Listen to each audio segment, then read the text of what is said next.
Hello, I'm Rose, welcome back to the channel, and today I'm going through the books that I read in January. So I read 3 books in the month of January. I was meant to read 4, but I'm still reading 1, and we are on the 9th of February, so I'm a little bit behind at the moment. Yeah, I don't know what's happening, but I'm going to go through the 3 books that I read in January. So I chose these 3 books out of my TBR jar. I'll link the video up here if you want to go and have a look at me picking out those prompts for the month of January. But for the first prompt, to read a book set at Christmas, I read Gifts, and this is by Laura Barnett. So in this we follow lots of short stories that interlink, and it's always about someone choosing a gift for Christmas. So we get to know these characters such as Maddie, Peter, Alina, and why they're choosing the gift, and a little bit about the main character, so them as the main character in that little story, and about the person they're buying the gift for and why it's special, or why they're struggling, or what they maybe want to say with that gift. And then it will follow, the next story will follow the person that was given the gift, and now we're following them giving a gift. So they interlink like that. This was a lovely story. I gave it 3 out of 5 stars. It's not one I'm going to keep on my bookshelves. I am going to donate it. But I enjoyed reading. It was a quick little read.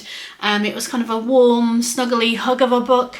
Yeah, I describe it as just a very lovely book.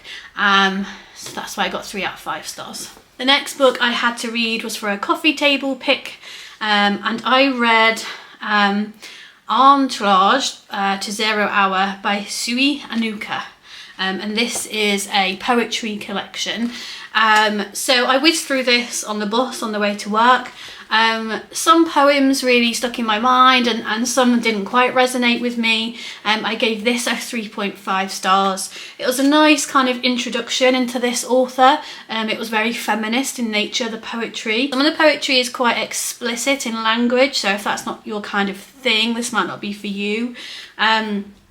And I'll keep this on my coffee table in case anyone else wants to ever pick it up. But I didn't love it, I have to say. It just wasn't quite for me, this collection. And this is a very short and sweet video because the third and final book was Butter. This was by Seiko Yuzuki, and this is for the prompt prize winner, because it was voted, Waterstones gave it their book of the year. I gobbled this book up. I absolutely love this book. So in this we follow a journalist that's investigating a serial killer. Now I expected this story to focus on perhaps the murders or why the serial killer did this, but actually it's a lot more about the journalist and her relationship with this serial killer, but also the relationships in the journalist's life. So her romantic relationship, her friendships, her relationship with her mum. There's a lot of food description in this book, which I absolutely love. Detailed food in books. It's one of the reasons why I chose it, because of the cover. I learned a lot about what it is to be a woman in Japan in this book. It gave me an insight into that. It really did look at friendships in detail, particular female friendships, and sometimes the competition that women have to maybe perform as well as each other in all areas of life, especially to best friends, same age, same expectations on them in society, but the different paths they take. I found the storyline around the serial killer quite interesting, how we go from kind of thinking she's innocent to thinking she's not innocent, or maybe she's misunderstood, or actually maybe she's just really evil. So your emotions move around quite a lot with the serial killer. We get to eat lots of tasty food in this book. Oh, we also look at body image. Just a little disclaimer, there is some fat shaming in this book, but actually it can be quite in your face, but the story is really looking into that and those expectations on women and body image and the pressures that women face, and particularly looks at that in Japan as well. So that was quite interesting, because the main character, because she's going on this kind of food journey, also puts on quite a lot of weight, and a lot of people comment on that. So I just wasn't I was quite surprised with all the different themes that were kind of packaged up and ribboned up together in this novel. I couldn't put it down. I couldn't stop reading it. I'm definitely going to look for more work by this author.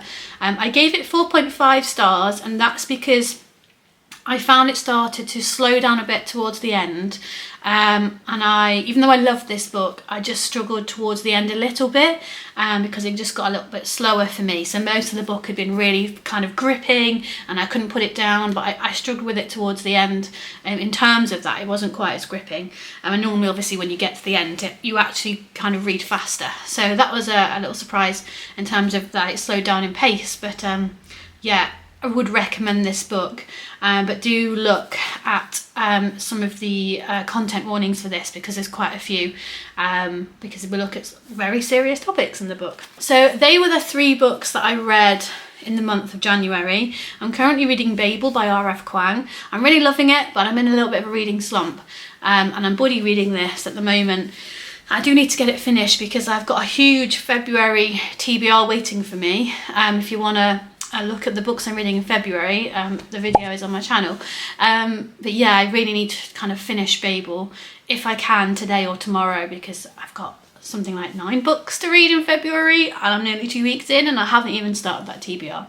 So what have you been reading in January? Have you read any of those books and what did you think about them? Do pop a comment down below, and don't forget to like and subscribe if you enjoyed this video. And I hope you have a lovely day until the next time I see you.